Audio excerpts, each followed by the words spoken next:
What up, y'all? Welcome back to Lifestyle Athletics YouTube channel. Today, I'm doing another breakdown for you guys.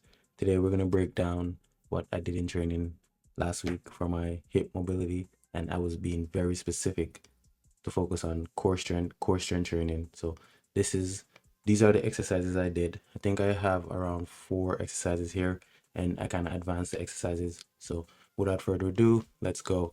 If you're new to the channel, remember to like and subscribe, and leave a like, leave a comment so I know it's real. All right, so let's get right into it. First thing I was doing here is some deep squats. And what I was doing for my deep squats is I was squeezing glutes at the top. So when I stood up into full position, I was squeezing my glutes.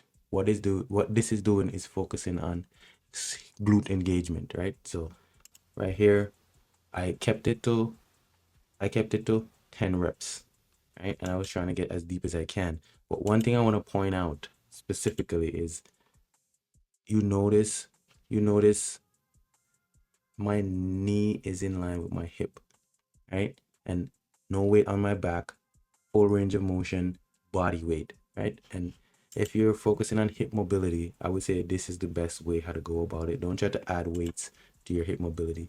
I see people add like kettlebells and dumbbells, or like they add maybe a mini band. I would say stay away from all of that and focus on full range of motion. So first I started with my hands on my head. That was the first thing I did. And the reason why I started with my hands on my head is to isolate the legs, right? So if my hands are up, all I'm focused on is that full range of motion through the legs with no balance. I can't use my hands or my arms to balance out the movement. And I did like 5 reps like that, and then I moved into hands straight out. And again, this once my hands are leaving my body, it forces me to engage my core a little bit more, and that's why I did it like that. The next thing I'm getting in here is some curtsy squats or curtsy lunges, and these are great again for hip mobility, also uh glute activation, right? And your glutes is an essential part of hip movement. So the stronger your glutes are, and the more you can activate glute muscles, the more you can be flexible in the hip region and have more mobility in that region. So right here, I'm focusing on full range of movement. Again, I'm trying to go across while keeping my hands out in front of me to engage my core. Again, this video is about mobility and balance, and the best way to balance or maintain balance or engage that motor unit where you're trying to balance yourself out is to have a strong core. So these exercises seem simple, but I did these as a whole workout. There was nothing else I did.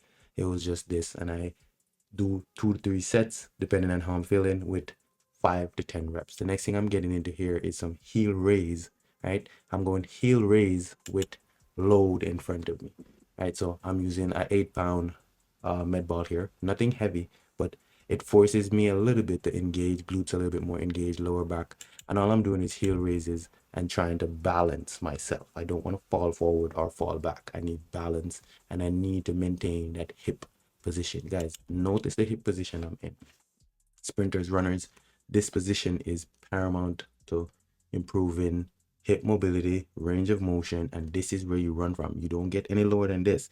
And if you're an athlete who's self-coach or an athlete who's just developing, exercises like these are going to reinforce glute activation, hamstring strength, and calf strength, and also foot strength, right? This is an all-in-one package, and you could load this exercise because I could use dumbbell instead of the med ball. So again, same exercise, right? All I'm trying to do now is straighten my leg out as much as I can. I like this one because it reinforces quad strength, and your quads are very important when it comes down to applying force to the ground. How much weight can you push into the ground?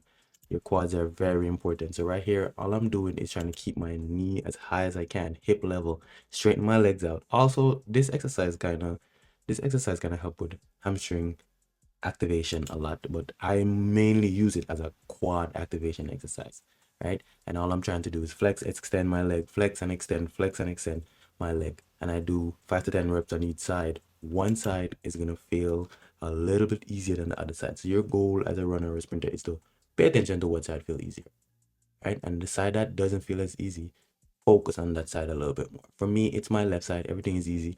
Right side, I have to really lock in. So This is the next exercise I did. Again, 5 to 10 reps and full range of movement, right? Next thing I'm getting into here, this is for the abs, for the hip flexors, for the quads again, right? And also glutes. Looks like a simple exercise, but it's not easy because I'm trying to keep my heel off the ground, which makes it a little bit harder. And then I'm trying to get full depth, right? If you notice, I had a 14-inch box here, but I added another 2 to 3 inches on top of that because I just wanted my foot a little bit higher and I focused on full range of motion. This is an advanced exercise, and if you're somebody who struggles with balance, if you're somebody who struggles with hip mobility, this is a great one. If you do this 1 to 2 times a week, you'll see maximum results. You're going to feel better while doing this exercise. Your easy runs will become easier, your sprints will become easier.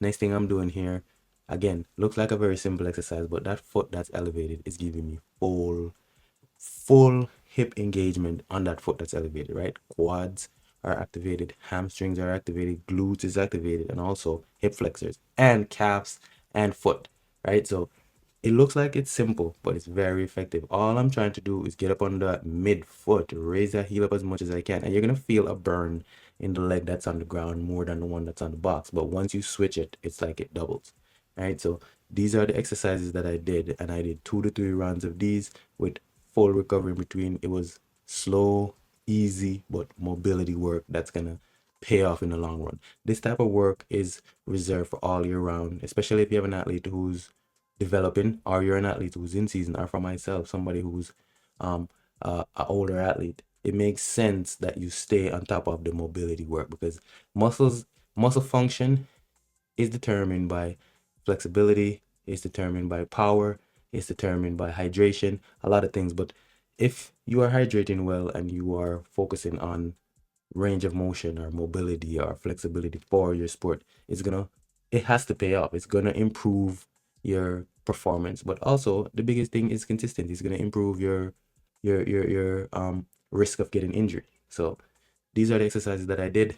If you like this type of content, let me know. I'm gonna come to you guys for more informative video. Rockstar Kalo here, and I'm out.